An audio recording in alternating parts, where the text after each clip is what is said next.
Brandon Stanton, the creator of Humans in New York, came on the show to talk about how he wrote his way to 5 published books and 13 million Instagram followers. And along the way, the man basically invented his own genre of biography. There's short stories, there's long stories. And what he would do every single day is he'd walk out onto the streets of New York and he would photograph people, he would interview them, and he would say, how do I tell this person's story? But what he discovered is that these people's stories were stories about the human condition itself. And it went completely viral. So if you're interested in thinking about how do I tell better stories about people, how do I find my voice as a writer, well then you're gonna like this conversation. Okay, let me show you this new tool that I've been using to write called Sublime.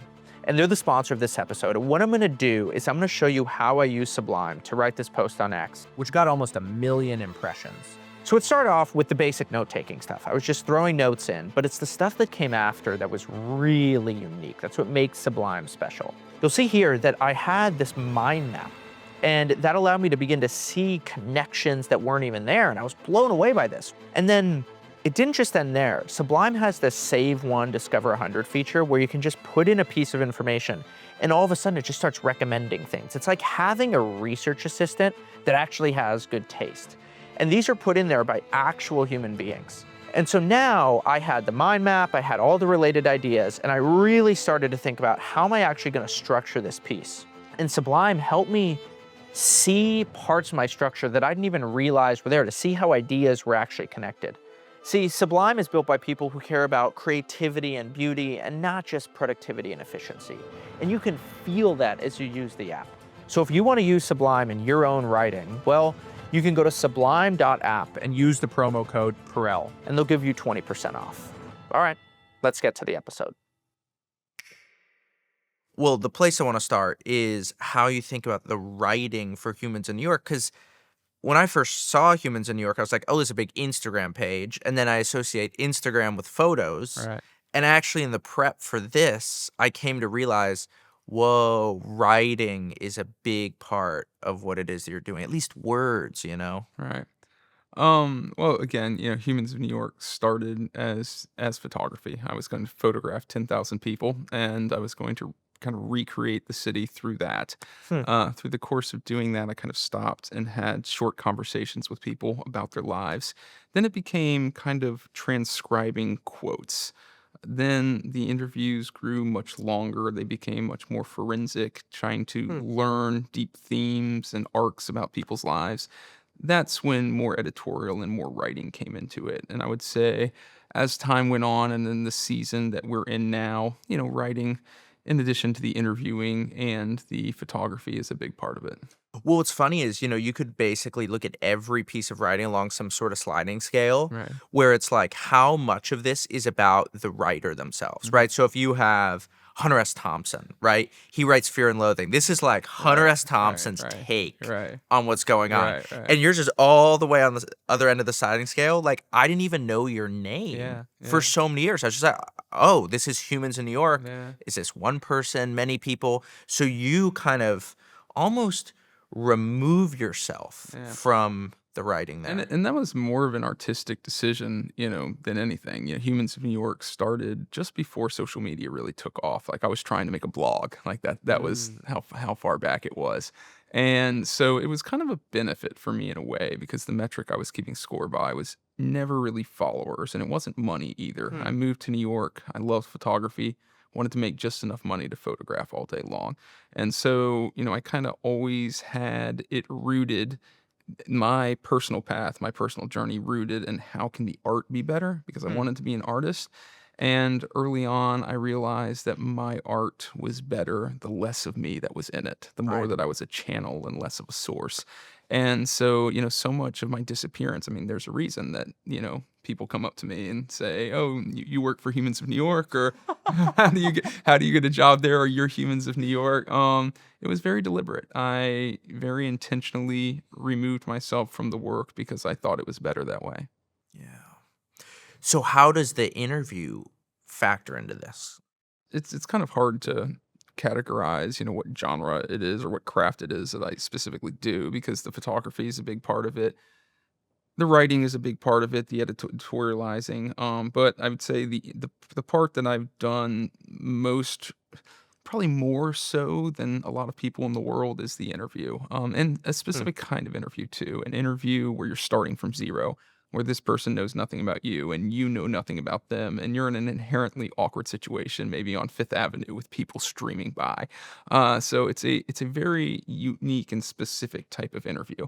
And it's, my craft is in a very short amount of time with a person who might be a little nervous about talking to a stranger Yeah. to create an environment and a framework with which I can learn as much about their lived experience as possible. So you just go up to someone, it's like Stacy on the street, Stacy's standing there, she doesn't look like she's doing much. Stacy looks interesting maybe because she's wearing funny Yeah. clothes Well, or, that's how whatever it it started in the is. beginning. It Okay. was it was if you look at there's, 5 different books. If you look at the very first Humans of New York book, you will see a lot of very colorful characters. I was new to New York, and Yeah. there's so many types of people in New York City, the freedom of expression, the creativity, that I was kind of looking for people that you would only kind of see in New York City. Mm. As time went on, it became much less about the photography, much more about drawing out the story. I started to kind Hmm. of take pride in photographing inconspicuous looking people and drawing very deep stories out of them. What does the photograph reveal about the human condition that writing can't capture? And what does writing reveal about the human condition that the photograph can't capture? Well, the photographs can be deceptive. I Mhm. think there's like the whole genre of street photography, where it's all about these candid moments, beautiful work, like beautiful in ways that my work is not beautiful. And or it has a beauty that is inherent to it that my work lacks. It's this extreme candor. But then I also think that there is a beauty in my work that is maybe not present in that type of genre. And, it's so many times I'll see a candid photo of somebody like across the street and they'll look very angry or they'll look and it's like, oh, hard, edgy New York. And I think to myself, oh, if I could have only got that person, it would have been, yes, they were in a moment of stress, but this is a father of two. One of his sons has a drug addiction. He's extremely stressed. All he cares about is children, and he's carrying that weight around. And that's why you caught him in that moment of stress. Do you know what I mean? Mhm. And so it's like photos are gorgeous, especially photos taken across the street, because it can catch you in these kind of unguarded moments. And there is a truth to that, but it's not the truth, it is a truth. Hmm. And then with entering into somebody's life, intervening with them, suddenly you have a new type of photo, and then you also have these words that come out of it. As far as my photography process, I'll take one photo beforehand, but what I'm looking for, it's like when I first approach somebody, it's going to be the least candid it's going to be because the person's very posed.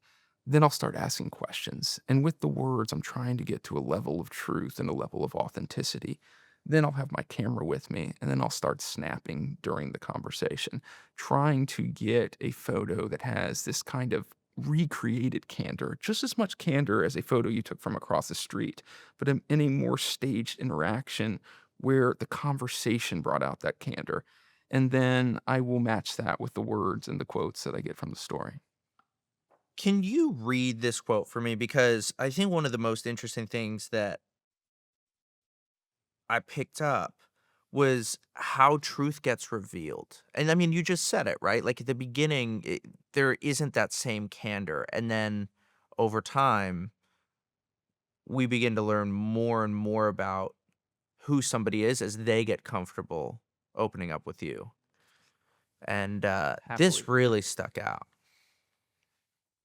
Truth is often spoken haltingly, with pauses, like it's being dug up, one spoonful at a time, from somewhere deep.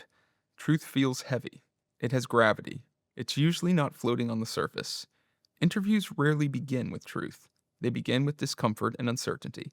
People protect themselves with cliches or generalities and punctuate their answers with nervous laughter. But most interviews will eventually get to truth.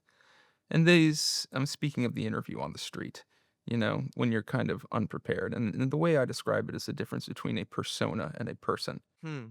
On the streets of New York, you're constantly interacting with people's personas. I call it, the business card version of themselves. The part that they put out on social media, the part that they want to be seen as somebody who has it all together, somebody who's moving through the world, somebody who's, an operator.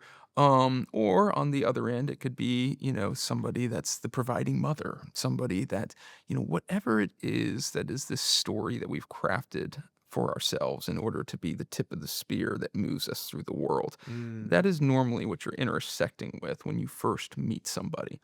And there is a negotiation process at the beginning of every interview where that person, and it's harder. The more that a person has a public profile, like they're a politician or a celebrity, the more of a negotiation this is, and the harder it is to get beneath that. Yeah. But even with an everyday person, there's a negotiation at the beginning of the interview, not always, but most of the times, where that person is presenting a version of themselves that they would like to be seen as. Mhm. Um, then with an interview, with sustained attention, with follow-up questions, with interest, then you unpack that, you get below that, and when you get below that, the answers start coming out more slowly with pauses because you're getting down to things that somebody has never been challenged to think about before. And that's where the really beautiful stuff is. Which when you're thinking through something with somebody for the first time in their presence or in your presence. And that's where the writing comes in, is that these interviews are pulling on a very, very long string, one spoonful at a time, where you're kind of coming at somebody's life from all different angles, the different characters, the different seasons, the different arcs, the different feelings. Then you find a moment that you think is kind of illustrative of something deeper about them. Then you kind of carve that out and you dig out into that moment. And then you come out of it, or I'll come out of it with like a 20-page transcript. But I'll know what it is at that point. Like, I can at the end of every interview, I could tell the person exactly what their Humans of New York story is gonna look So like. is that the caption that you're going Yeah, for? caption, I mean, Is captions not a good word for it? well, I mean, it's unavoidable. Caption content, we're kind of, trapped by the lexicon of the mediums that we use. But yes, how I view this internally from behind my own eyes is that these are these people's stories. Mhm. I am fitting these stories into a 2,200 character limit so that they can reach people because I do value impact and I do value transformation. In the way I look at my process, I try to avoid the words that are kind of the tools of the trade, of the social media trade, even though Mhm. social media is, what allows my work to distribute. Yeah, well, I think part of the reason that this quote really stuck with me is mirrors so much of the writing process as well, Right, like right. truth feels heavy, it has gravity. I'm going to replace some words here. Good writing, it's not usually floating on the surface. Good writing doesn't usually begin with the truth. It begins with discomfort, it begins with uncertainty. I'm not sure I want to say this. I'm not sure I want to go there. What am I even trying to say? And writers, they protect ourselves with cliches and generality and punctuate their answers with, whatever else. But eventually, good writing, good editing, through work, you finally get to the Well, truth. and that's really, I like that. That was, really well done. Yeah, what is it that I'm looking for in an interview, and what is it that you're looking for when you're trying to write something good? Singularity. And it's like cliches, generalities, they put you in a pool of other people. This person would say that. Oh, this is how this person would have written this, or this person would have. And you protect yourself from any sort of exposure or vulnerability by aligning yourself with people who've done things in like very, very similar ways. But I think writing that is transcendent, and when you discover something that really resonates, is when you get down to a level where it's like, oh, this is the only person who could have written this. And that is why it is speaking to me so deeply. And that's also where I'm trying to get to in these interviews. Like, I know the interview is going very well when I've gotten to a place where I've interviewed 10,000 people all over the world, but this person in front of me right now is telling me something I haven't heard before. And when you've interviewed 10,000 people and you get to there, that's a very singular place, and that is what I value. Yeah, and having someone tell you something that you've never heard before, it happens at multiple levels. Like there's the words, like what are they saying? Like this is a crazy story. This crazy thing that happened to you. I cannot believe that you grew up and this thing happened. This was your family environment. But then also there's a voice. There's a way of speaking. And I want to hear about that level, like Yeah, the unique voice. yeah. Because in some of the stories that you tell, I swear it's like 10 words, 15 words, and I'm like, whoa, that There you voice go. is completely different. Yeah, no, you got it. It's one the holy grail of an interview. And sometimes when I find these people, I will stay with them for a long time. And I think Tangeray is a great example of that. You can actually pull it up. It's right there. There is a woman with an absolutely fantastic voice. Like there are some people with great stories, meaning the events of their life are singular. And then there are people with singular voices, meaning the way that they describe things, the way they turn a phrase is very singular. When you have those two things married together, and I've had it several different times, it is absolute magic. Yeah. You know who's like this? I don't mean to interject, but a really good example is Forrest Gump. Yes, yes, Like, yes, yes. Well, and weird things happen to Forrest Gump, but the way that he processes the world is actually more vivid than the things that happen to him. and then like this is one great example. This was a woman that I met, and she recently just passed away, so she's actually very much on the top of my mind right now. Her name was Stephanie. I met her randomly. I didn't even have my camera at the time. Oh, wow. And I was coming back from the gym. I was wearing shorts. She was wearing a mink coat, and she called me over and she said, can I ask you something? And she like pulled me over to her. It's this, looking back, she like pulled me into her web. And she said, why is it that only white boys wear shorts in the winter? And that was like, that was her introduction to me.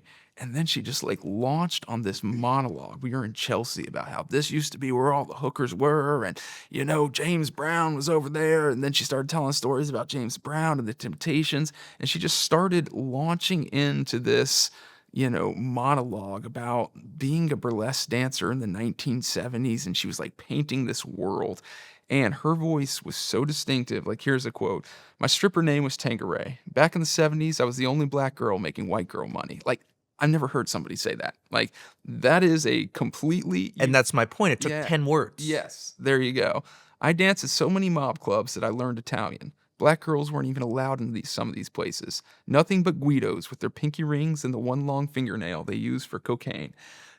I started interviewing her with the intention of just telling a one-part story. And her voice and her world was so singular that I spent months doing hours and hours and untold hours of interviews with her. And then that got turned into still what I think is the longest story. Well, second longest. I told a longer one that's ever been told on social media. It was told over 33 different Instagram posts over the course of a week, and millions of people read it from beginning to end. So that's me pushing up against the boundaries of what is possible on social media, like trying to tell a full story, like trying to be a writer within the confines of this medium that is what I use to reach people. Well, you have a funny craft here where you're looking for people with distinctive voices, and then you're talking to them and doing some kind of dance where you identify their distinctive voice, but then also get them to a place where they're comfortable expressing their distinctive voice. And then what happens is you are this steward, this custodian of taking their distinctive voice and then translating that into a story that you tell. Yes. It's a lot of it's editorial, and I mean, and the editorial happens in the interview itself. It's like it started with me just asking people questions, going back, having this list of everything that they've said, and then trying to put together whatever I could. But then you start to notice patterns, like, oh, I should have asked that. Oh, I should have asked that. Oh, I should have asked that. To where now, I've done it so many times that almost I'm writing the story with the questions. Does Yeah, that make sense? 100%. Yeah, it's like you realize, oh, okay, you've got a very beautiful plot here, a very beautiful arc, but now you need descriptive. So you want to know what exactly were they wearing? What exactly did they look like at the time? Do you feel like there's a hook moment, kind of like, you're fishing and it's like, I got the hook and now I'm trying to kind of reel it in? Well, it's like I just call it following the heat, and that's where and I think that's where it's like, because I don't have preparation, I don't have notes. The only thing I have is my own curiosity, and so like I'm just listening very intently. And when I have those lean in moments, like that's kind of a proxy for the audience. You know what I mean? It's like when I am like, wait, that happened? Wait, what? You know what I mean? It's like whenever I really get hooked in and roped in, then I know that this is where the interview is singular. This is where it is something that I've never heard before. And I will normally start asking along the lines of that. I'll start putting my finger on that. Hmm. Normally, it's a struggle that the person's gone through. I say, if you will find, first of all, if you can find somebody's struggle, you will find a plot. Yep. Find what this person is pushed against, find what this person is overcome, and you will have a story with a plot. Then you will also have transformation. You can't push against something. You can't battle against something, chew on something, think about something for an extended period of time without being changed by it. So you have plot, you have transformation, and then you also have wisdom. I say that if you find somebody's struggle, you can find their genius. This is the thing that they've thought about the most. This is the thing that they've chewed on the most, that they've read about the most, that they've wondered about the most. And so, when I'm looking for something singular that this person can tell me that I've not heard from anybody else, normally it comes as a result of something that they've gone through. And so a lot of my questions are challenges somebody's gone through or struggles that they've overcome. When you say questions, my idea of you being in an interview is they talk, you respond with a question. How much do you think following the heat comes from questions versus, oh, yeah, I've been through that, where like you're engaging with them and basically trying to bring out the There's story? well, there's something beneath all of that, Huh. which is energy. And it's probably the most important. It's the very most difficult to put into words. Yeah. But, I've had journalists follow me around and they have interviewed the person that I just interviewed. And the energy shift between the interview that I just had and then the interview with the journalist is remarkable. One of them has a motive. One of them, the person has a list of questions that they're trying to get to fill in spots in an article that they are writing that they can kind of see in their head. Whereas I like to think that when I'm having a conversation with somebody for Humans of New York, I'm just extremely present, trying to understand what it is like to be this person, Hmm. and that involves zero preparation, extreme amount of active listening, and just a level of presence that I think people aren't used to. And when you have somebody being that present and that engaged with you and trying to figure out your life, I don't know what it is that it unlocks, but at the beginning of every interview, I tell people anything you don't want to answer, you don't have to answer. Anything you tell me that you don't want to share, you don't have to share. You would be amazed at how little that option gets exercised. Hmm. There's when you have, I like to think it's because we're all trying to figure ourselves out. When you have a partner there with you that is equally motivated to figure you out as you are, then there's such an mm, internal force, internal magnetism, I guess, to help that person understand you. How do you think about presence and intensity? Like there's a kind of presence that's like, Yeah. like I'm completely Yeah. locked in and And stuff. But that I'd actually many years ago, I was with a friend and he was like, when we have a conversation, your too gaze is too intense intense. and I can't think. That's funny. Yeah. And then, I think it was Bill Clinton. Somebody once said about him, and he had just mad riz, just really had a way with people. And it was Uh, like he's very present, but he had this soft gaze yeah. that then allowed people to open up. So how do you think about how to cultivate a presence that leads to connection and openness rather than That's a defensiveness? great question. So I mean, if anything, I am too intense. I get, but it's just like it's because I'm tough with people. Like Huh. I will call you out if you're contradicting yourself. If you said that your mother treated you horribly, and then 15 minutes later in the interview, you tell a story about your mother that demonstrates an element of her personality that was compassionate, I will challenge you. I will say, you said this earlier. Like, how do you explain that? Again, because I want to get to the truth and I really want to understand it. And, I have had people stop and be like, man, you are intense. Like, I think I kind of just modulate it, but I'm also kind of I don't know, my wife would say I'm a Pisces. Like, I'm an emotional guy. You know what I mean? It's just like, my audience feels emotion. It's because I felt emotion. I don't know who said that quote. No tears in the writer, no tears in the reader. It's, I am very much there, feeling that person's story. And so like when we get to those spots, I am very much with them in their emotional world as well. What they are feeling. When it's funny, I will belly laugh. I've got this large, noxious hyena laugh that, like, people can see from across the street. I know an interview's great when that comes out.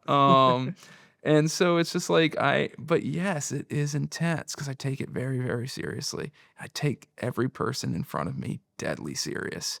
And that's part of the power, I think, because there's just so many people walking around out there that are living amazing lives and just quiet acts of heroism and self-sacrifice, single mothers in the Bronx and Brooklyn that are just, the weight of their world is on their shoulder, and what they are accomplishing every single day is no less impressive or requires no less energy than people who create Fortune 500 companies. It's just not written about as much. It's not. And to have somebody in front of you taking your story and your struggle and your accomplishments that deadly seriously, it can be intense, but I think the intensity is honoring in a way. So yeah, I haven't fully unwound that. The biggest lie that writers will tell themselves is, I'll remember that later. No, I mean, there's so many times when I'm listening to a podcast that want to save something and I just never end up saving it because typing it into the phone is just too much work, Well, I found a great solution to that problem. It's called Podcast Magic, and they're the sponsor of this episode. So what you do, super easy. Say you're listening on Apple or on Spotify. If you find a bit in this conversation that you really like, just take a screenshot of it and then email it to podcastmagic@sublime.app. If you email it like a minute later, you'll get an email back with the transcript, the context, all the information that you need. And then that way, you don't need to write down all the information. So if you find something in the conversation that you really like, well, check out Podcast Magic. All right, let's get to the interview. Yeah, I've spent so much time talking to people, talking to writers, and basically trying to encourage them that they deep down have something to say that is worth reading. And actually, I can't think of a better proof of that than Humans in New York. Now, there's two major caveats here, okay? The first is you need a good editor. And I think you're the editor. They're giving you tens of thousands of words, and your task is to find the one thing. And then the other thing is you got to stop lying to yourself. You have to push past the cliche. And this isn't like a lying to yourself like I'm trying to lie to yourself. This is just what you were saying. This is how we operate. We have a story. We have mantras, things that we keep at the surface of our minds that we use as armor to move through the world. And what you're doing is getting deeper than that. It's like to protect ourselves from the world and to protect ourselves from ourselves. How about that? It's like we carry these stories around with us that serve ourselves, like in our own mental health and our own sense of place in the world, in addition to marketing ourselves and in addition to presenting ourselves in a certain way.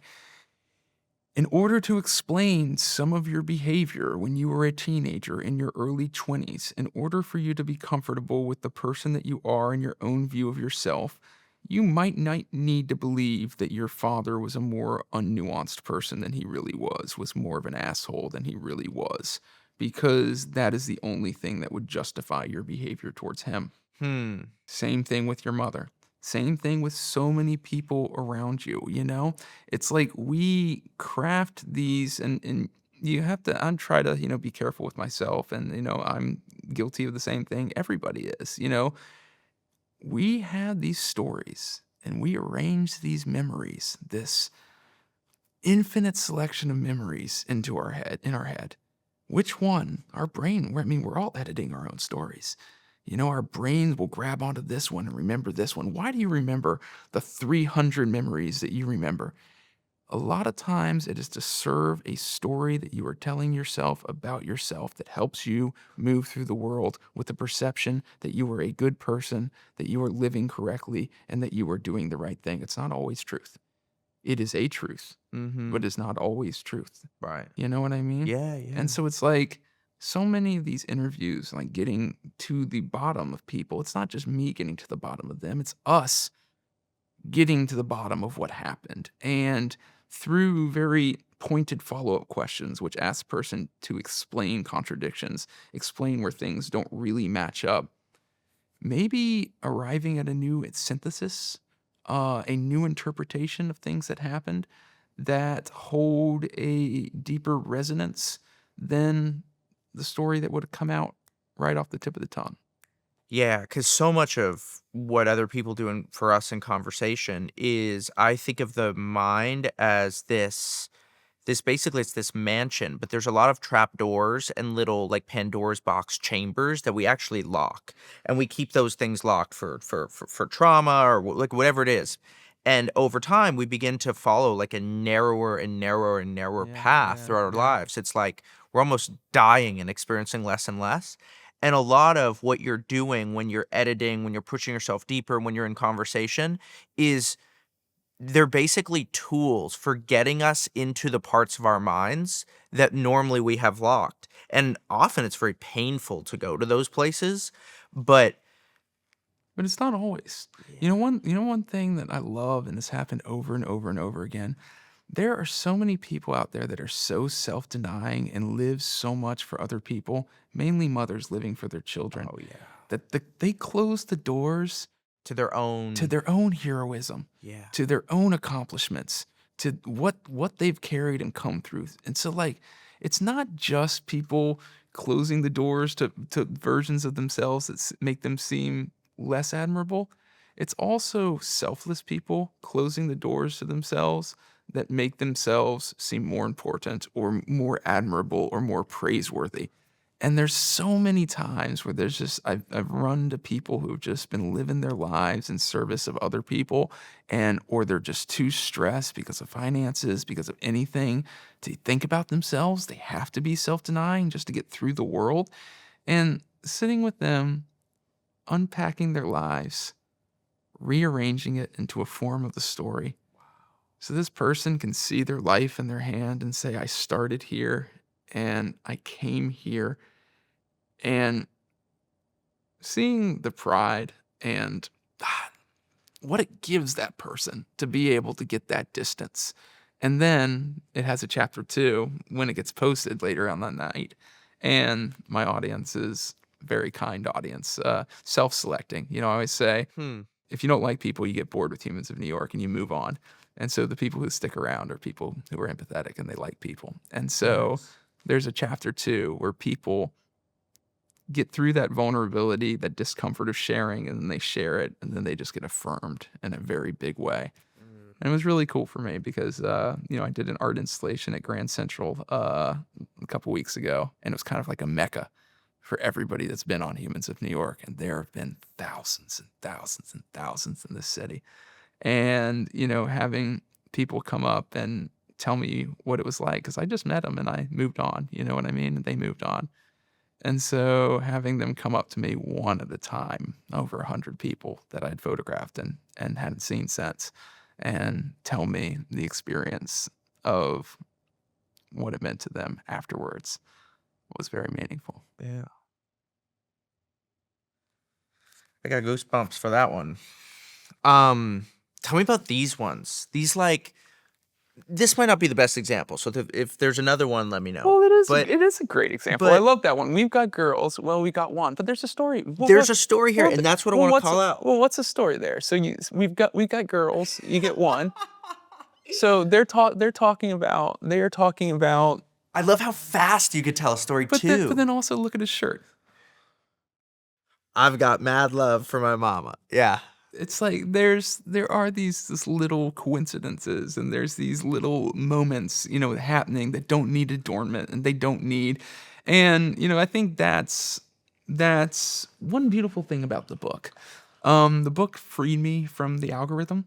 There are very certain things that work in the algorithm. It's like, I'm sure you know them. I know them. Yeah. They're always changing.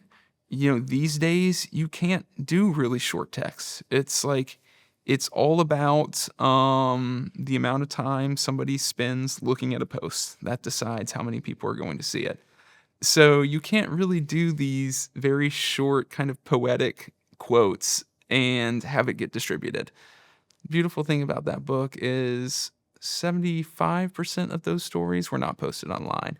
So I really disappeared for about 2 or 3 years. Like, if you look at my rate of posting over 15 years, it stays very high. And then there's a massive dip when Dear New York was written, because I wanted to write a book. I wanted to write something outside of the subconscious sculpting mechanism of the algorithms. And that allowed me to do things like that, which are kind of shorter, less direct quotes, more nuanced, that have a little poeticism to it. And that's something that doesn't work on social media. Well, these short ones, they kind of remind me of music. I was talking to Roseanne Cash. She was sitting in that chair. Oh yeah, and she's a friend of mine. and we were talking about one of her lines: "A feather's not a bird, a rain is not the sea, a stone is not a mountain, but a river runs through me." And I was like, Wow, I don't know why that's great. that really resonates with me. And I go, "What does it mean?" And she goes, "You really want me to tell you what it means?" Yeah, yeah, And I was like, "Well, I'm not sure." She goes, "Well, you have in your mind what it means, but I would kind of rather you have that than me tell you yeah, what it means." yeah. And so there's something two-way about a short quote where now I get to think about, okay, what does this mean? What are all of my interpretations? And it actually might be less accurate, but more meaningful. Right, right. And it's that two-wayness also carries forth into the interview. Hmm. Um, like, I ran into a woman in that. Let me see if I can find her here. Yeah. So this is one of the women this is one of the people that I ran into in Grand Central Station. She came up to me because we had like an hour-long conversation, and she came up to me and she said, "It was interesting to see the parts of me that reflected you." Whoa. Yeah. And there's the truth to that. It's like, there are certain things that I latch onto and certain things that I dig into in a person's story. So, in a way, all of these have just a touch of autobiography in them. More than just a touch, for sure. Some of them. I mean, think of I think my relationship with my sister. I bet everyone's like this. There are aspects of David Perell that only come out with Sabrina. Yeah, You yeah, know what I mean? yeah. And like they're nowhere else. They That is lie that dormant. well, that is true. And like, even in like talking with a young male on 182nd Street and a 80-year-old woman in Jackson Heights, two completely different me's, you know what I mean? Mm-hmm. And it's just like the moving, you ask about energy, moving between masculine and feminine energy is very important on the streets. It's like, you have got to have a different tone. You have got to have a different conversation when you are talking to a group of young males in certain areas Mm-hmm. than when you're talking with an 80-year-old woman. You know what I mean? And it's just like, to be able to switch between those two energies, like, is a big part of why this work works. And I think one of the things that I take pride in is the ability to get into very, what some people would describe as dangerous places. Hmm. I've done this work in war zones around the world. I've done this work in every single neighborhood in New York City, and you get into those places with this energy. But then what you do is you get into those places with this energy, but then you'll Mm-hmm. find so much life being lived in this energy. You know what I mean? Mm-hmm. And so it's like being able to go back and forth between those two. That's what's allowed me to reflect so many different types of lived experiences. Because yes, like, there is this Brandon, and this is the Brandon that built Humans of New York. But, this is the Brandon that learned the stories and told the stories. And it's, being able to to go between those two is a huge part of it. And so here she said that, I was interested in finding the part of you that was reflected in me. And her quote is, creation is different than production. And we're talking about these two energies right now. Creation happens on the mountaintop where the world doesn't matter, where you reach into the depths of your solitude for a gift. Then you come down here to the marketplace. You come back to the mortal world and let them know that there are mountains to climb if they choose. That's a normal person saying that. Well, no, none of these people are normal. Helen's a genius. Here's her backstory. What I mean is just the number of geniuses is just, it's so high. It comes back to that point about the editing and diving past the cliche. I've just spoken to so many people who feel like they have nothing to say over the years. And I never used Humans of New York as an example of, look, all these people have something to say. Well, and it's actually, I prefer the people who say that they have nothing to say, because they're the people that you get to those true moments. It's like everyone has something to say if they'll tell the truth. It's like the bad interviews aren't the people who have nothing to say. It's the people who have so much to say, but none of it is very deeply earned. Do you know what I mean? And so it's like I would much give me a choice between two different people. Somebody who's extremely confident that they're going to tell me something interesting, and somebody who's extremely insecure that they have nothing interesting to say. I will take the insecure person over every single time, because that is the person who is not so puffed up that they've created a false version of themselves. Yeah. I was reading, I'm entirely self-taught. I flunked out of school. I was reading Nietzsche since I was 14. It was an intellectual ascent, but a spiritual descent. Nihilism comes from the same root as annihilate. And when you begin to question the conscience, you start to believe that morality is a false construct. You break whatever laws you need to break to subsidize your addictions. I bottomed out in this park when I was 24. I was emaciated. My skin was gray. I was missing a few teeth. My hair was falling out. I was gone. I came to this park to die, and even death didn't want me. And when you wake up in a pool of your own vomit, and there's a rat chewing on something you regurgitated, you don't cry out to Nietzsche. You don't cry out to Kant. Van Gogh can't save you. The poets can't save you. A real reckoning goes on. I knew my soul was no longer my own, and even if I didn't believe in God quite yet, I began to believe in the devil. I knew there was evil, and I knew I had to fight it. I mean, yes, it's like these deep, deep human dramas going on everywhere around us. Yeah. I like that point that you were saying about the earned truths. And it is a good prompt. What are the things that I've earned? And honestly, sometimes you're kind of blind to those things. And then there are these other truths that are very packaged and regurgitated that you're just picking up from the culture, from books you're reading, whatever else. But you can hear it when somebody is saying an earned truth, because there's a necessary originality, freshness, singularity to what they're saying. Mm-hmm. Boom, you just hear it. How do you think about inspiration and how that functions into your work? And the reason I ask is you were pretty persistent about doing this every day, like 4 posts a day for years, no matter what. Yeah.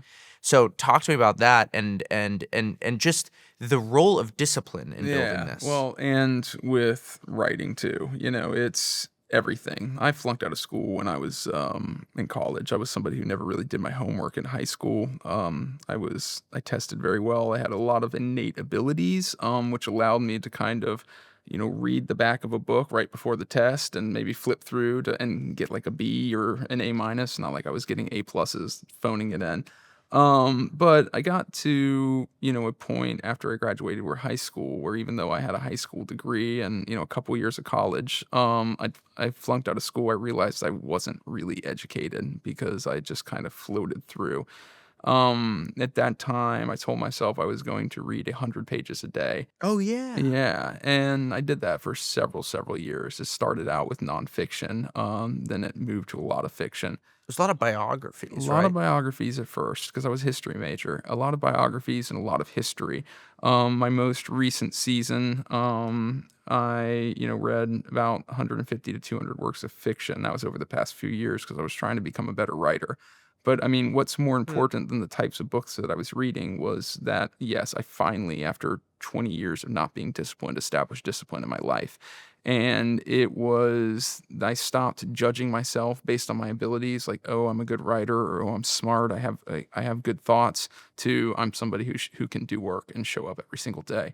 And Hmm. taking my inner, I always say, like, the one thing that you can be proud of without ego is the amount of work that you do, Mm. because that is something that is freely available to everybody. It has nothing to do with genetics. It has nothing to do with privilege. It's just like, the amount of work that you do every single day is something completely democratized. And so I decided I was going to root my identity in how much I worked and the amount of work I did every single day. Hmm. And it started with 100 pages a day. And then when I got the camera, it just came to I was going to photograph every single day. And it was 30, 40 people a day. I was trying to get up to 10,000. Then when I started interviewing people, it became 4 interviews a day. And I did that for years, not missing a day, just every single day. And so, yes, so much of Humans of New York, but not only the output, all of the inspiration, all of the iteration came out of being there and doing it every single day. And it's just like, whether it's this latest art installation I did at Grand Central. I mean, Dear New York, the prologue was run through 180 drafts. Like, I'm not somebody who just has a bolt of inspiration and just boom, writes it out. I'm just somebody who shows up every single day and iterates and iterates and iterates and iterates. That was all of Humans of New York. That was everything that I've ever written. That was the Grand Central installation that I just did.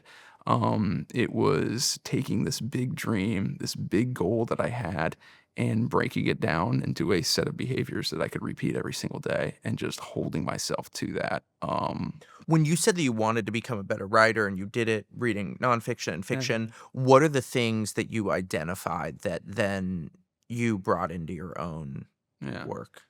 Well, I used to be a massive reader, but then again, it got pushed out of my life by photography. I read 100 pages every single day until I began Humans of New York. Then Humans of New York just took off so fast that I kind of got away from writing.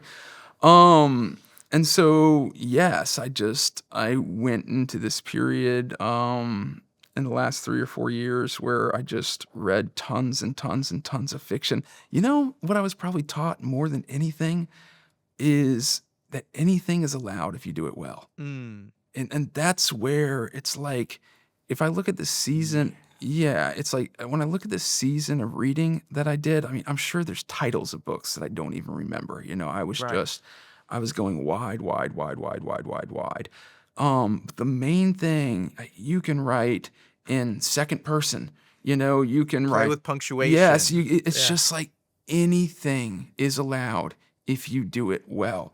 And that's when it's like, when you start to view the tools of writing as these weapons that you have to create a singular expression, Mhm. that's very freeing, as opposed to, Rules and constraints. and yes, and paths and lanes and ways and genres, and like all of these things, like, this equals quality, like that. And that's where art school and MFAs can be so dangerous, is you come out of there with a very rigidly defined idea of what is quality and what is not. Ain't that true? And not only does that lead away from singularity, it leads away from experimentation, it leads away from innovation. And that's where it's so helpful to ground your creative process in the act of creating every single day, and not some act of what is good and what is correct. Because it is through showing up every single day and writing for an hour that you innovate, that you discover, that you run across things. And it might take longer, you know, it might take you longer to get there. It's kind of a scenic pathway. But if you commit yourself to discovering your own path and discovering your own route through the process of showing up and doing the work every single day, as opposed to studying what is correct and studying what is right, when you do finally get there, hopefully, it will look unlike anything else that anybody else has done because you've earned it. Yeah. One of the things I noticed is the rhythm in your writing and then lists. Maybe it's just because of the stuff that I was reading, but rhythm and lists. And I think it shows up in this quote, if you want to read it. New York is humanity itself. Every type of person is here. Every culture, every religion, every viewpoint. And all of us crowded onto the same narrow sidewalks, the same one-way streets, the same subway cars. With all of these differences packed into so small a place, it's a miracle that this city works.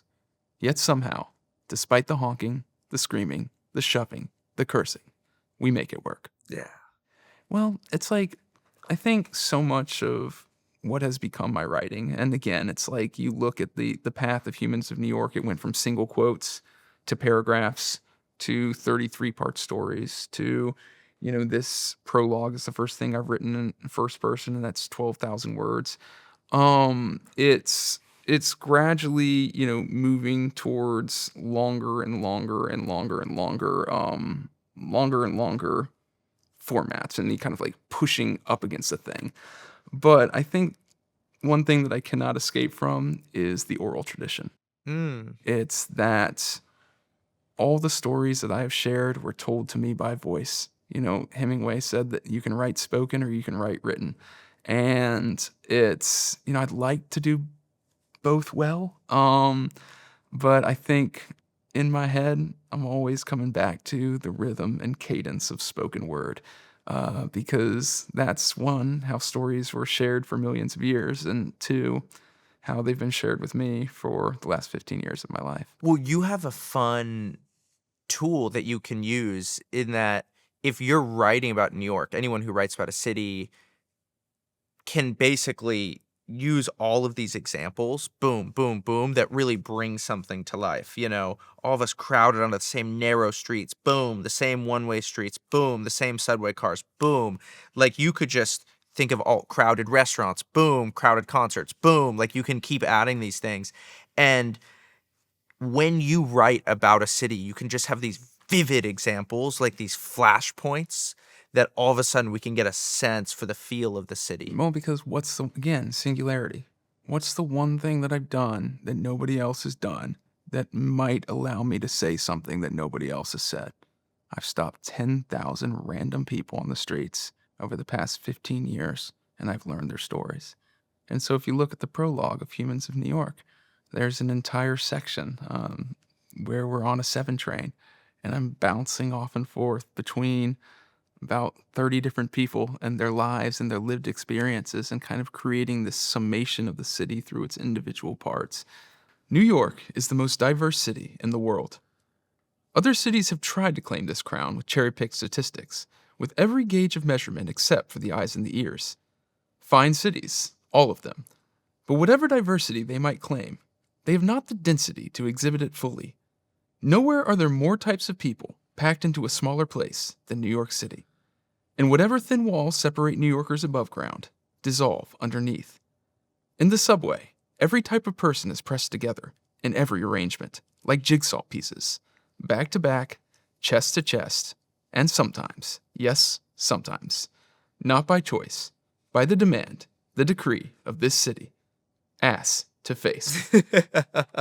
No, that's what I mean. Like you totally have the, you can hear that oral spoken word tradition in there, and you kind of have the build up, and it's boom, boom, boom, boom. Like there's kind of a clinkety clang to that, to that rhythm.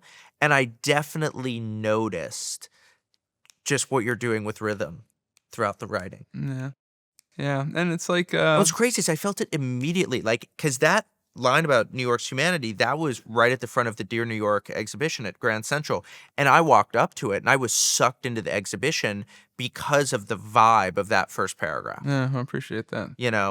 And New York even itself has that rhythm. What is it that spoken word has that written word doesn't? Lack of ornamentation. You know what I mean? Like lack of very very, carefully distilled, organized thoughts into something that just kind of flows perfectly uninterrupted.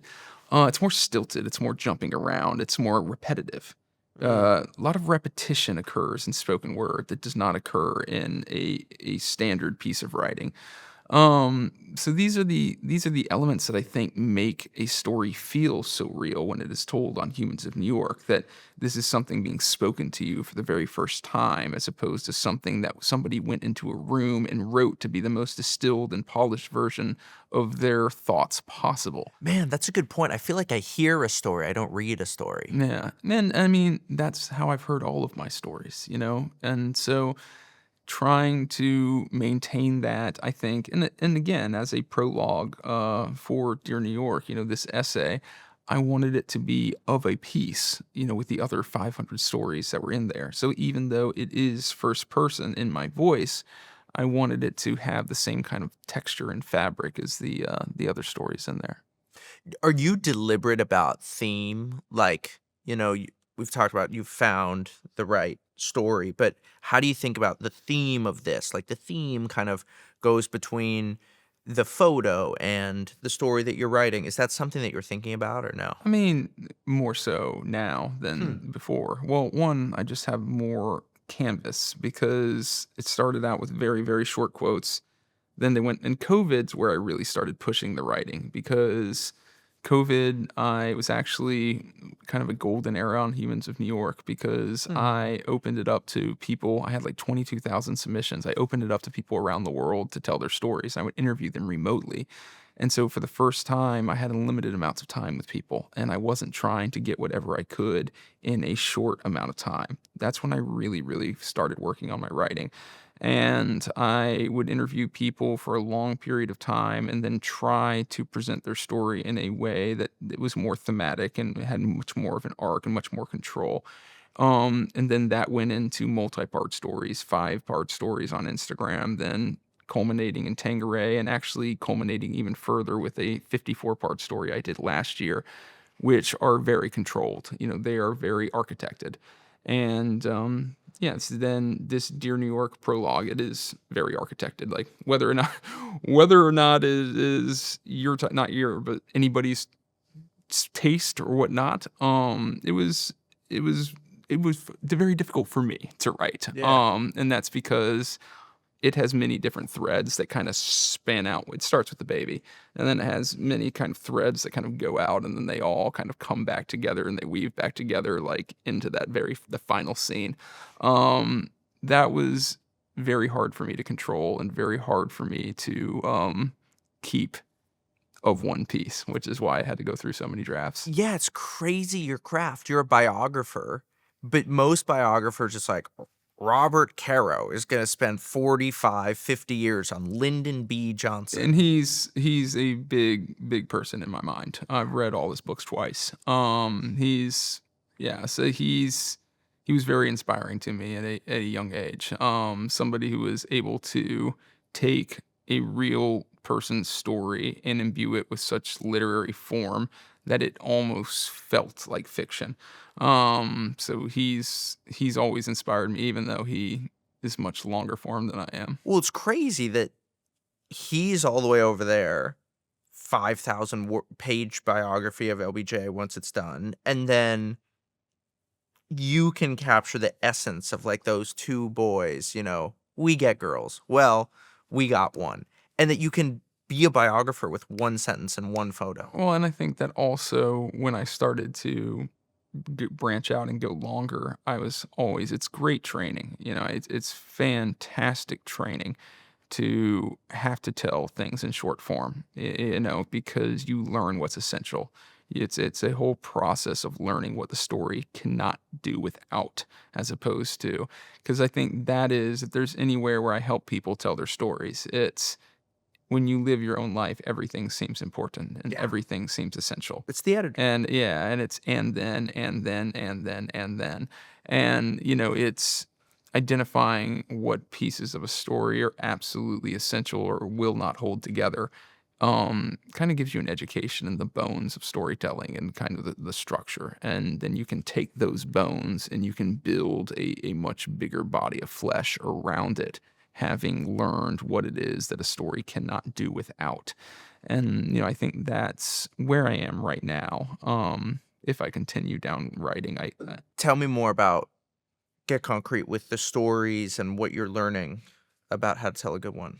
I mean, look, we talked earlier about, one thing about good writing is you learn that you don't need anything. You don't need to even be linear. There's a way that you can do anything in an interesting way. So with that caveat, Yeah. put forward, there's got to be stakes, and there's got to be plot. Aaron Sorkin taught me that. I learned a lot from Aaron Sorkin. He describes the plot of a story as the clothespin that you can, the clothesline that you can hang, and the clothespins being all the things that you love about writing, the exposition, the character building. Like if you don't have that through line, if you don't have that plot, if you don't have those stakes that have the audience like leaning forward or the reader leaning forward to learn what happens, then there's not going to be a mechanism to carry somebody's interest through the story to where you can wow and you can dazzle them with so many other things. So as far as having a character that knows what they want, having a character with a goal, having a character with needs that then can be either fulfilled or, in a good story, disappointed many times before it is eventually fulfilled, then that will give you the forward momentum that which you can then drape upon all the writerly things, which is the poeticisms, the views into life, the wisdom that you love. But without a character who has a need, a desire, something that they want, there is no forward track to move along. That was a very important critical lesson again. And you can go avant-garde and you can say that, oh, linear storytelling is for, whatever, that's the old way or whatever. I like my story to move forward. So, I think that was a big realization that, underlying everything, there's got to be a plot, and the plot has got to be a character whose desires can serve as a proxy for desires in the reader, for yearnings in the reader that will attach the reader to that story and then carry them towards the end. Yeah. And how do you think about that desire? Is it care? Because it can be simple things. I think sometimes we think of desire as these grand Right. whatevers, Yeah. but like sometimes it's, man, it's been a long week and my relationship with my mother, my relationship with my son hasn't been great, and I really, really want him to enjoy this pasta Yeah. tonight. No, well, like the simplest things. Well, there you go. And so, like, in Humans of New York, even though I talk about writing, because, like, again, this is when you're pushing into long form. This is when, in Humans of New York, is a mix of one paragraph quotes, and I've done about 12 or 14 longer form stories, and that's when plot comes in. With Humans of New York proper, which is in this story with all these hundreds of very short interviews on the street, then you don't need a plot. You can have a thought, you can have a belief, you can have, the plot is what carries a reader through pages and pages and pages and pages. So that is a mix. And as you know, like, yes, in Humans of New York, things can be very simple, but even for the longer ones that do arc within Humans of New York, yes, it can be something like getting your first girlfriend. It can be, a lot of times it's getting sober. A lot of times it is getting sober. I would say probably that's the most common story, is getting sober, just because addiction is probably the one thing that people struggle for the most in different forms. So it's like, yeah, it's not like always these loud accomplishments or like these mountain peaks that people are going through, but there's got to be something that somebody wants and that somebody needs, because that's the basis of the story. Otherwise, you have no reason to care about what happens to a person unless you know what it is that they need or they want to get some sort of resolution. Yeah, the word empathy is so overused that sometimes it feels trite, but that is a lot of what a good story is. It's Humans in New York is, here's a person, I met them, had a conversation with them, and at some level, I found it worthy enough to share it with you. And so your job, I think, is to say, hey, what can I write to bring you in here? And what it seems like pain and struggle are a lot of the things that like a lot of the tools that you can that's not right. Like the tools or After living a few years in this city, you will have had so many stereotypes overturned. The moment you think someone is this, they will surprise you. This too. You will have encountered so many assholes and so many saints of every color, class, and creed. Not only this, but depending on the weather, the lunar cycle, the train schedule, your blood sugar levels, and the hours of sleep you got last night, you will have been that saint, and you will have been that asshole in the lives of so many other people that when you meet someone new, no matter how different they are from you might have at least a sneaking suspicion that had you been born in their shoes and walked their path, you might be a lot like them. That if you had been born on the small island of Laguan, in the middle of the Essequibo River, near the northern coast of Guyana, to a mother who told you on the day you left for America to hold on to God with all your body, all your soul, then you too might be shouting the gospel, as the woman is currently doing in car number 2, 3 inches away from a man in a Spider-Man suit. wow. It's like empathy is not being like, I am like this person. It's, oh, if I had lived a life like this person did, which was so remarkably different than all of the inputs that I went through in the process of putting together this personality, then I might be a lot more like them Yeah. than I currently am. It's like, you need to understand, one, what it's like to be the person's eyes and also behind their eyes and also where they came from. It's just like, yes, it's like maybe that person's a little harder around the edges, but that's what happens when you grow up in a trailer with 2 heroin addicted parents that are fighting nonstop, So it's not that, oh, I'm the same as this person. It's, oh, if I had gone through all of these same things that this person went through, I would be a lot like them. That's so funny. I was trying to express something like that, and you're just like, "Here we go. This is the thing that I had written." Man, what a cool conversation. Thank you. I enjoyed it. I appreciate you asking these questions. Yeah, what an insane it really hit me as we were talking of you move here from Philly, you don't have money, and you just go out and you're just gonna take 4 you're just gonna publish 4 posts a day or do all these interviews. There's just such an insane persistence that's part of the story. Well, and that's where it gets to the creation of any sort of art. It's, you have to believe that it's beautiful or that it will become beautiful for so long before anyone else agrees with you.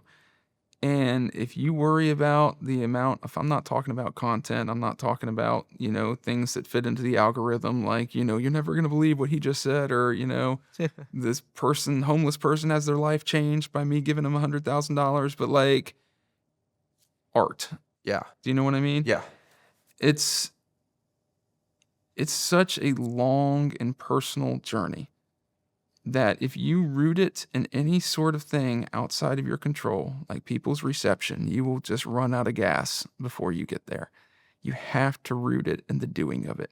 If you want to be a musician, you have to root it in playing an hour a day or 4 hours a day. Or if you want to be a writer, it's writing a certain amount of hours every single day. That's the only way I know how to do it, because it's too torturous. Involves too much doubt, too much insecurity if you're judging yourself on anything else. You got to judge yourself by showing up. If you wrote for an hour a day, you're a writer. Congratulations. Mm-hmm. And if you've won Pulitzer Prizes, but you haven't written in a year, there's a 16-year-old girl writing in her journal that is more of a writer than you are. It's the process of doing it. It's the only thing I've ever been able to judge myself on, because that's the only thing that I know 100% positive I can control. And that creed and that viewpoint has carried me to the top of some very tall mountains. But the entire way up, I'm looking down at my feet. I can take one more step today. Good to meet you. Thank you, David. Yeah.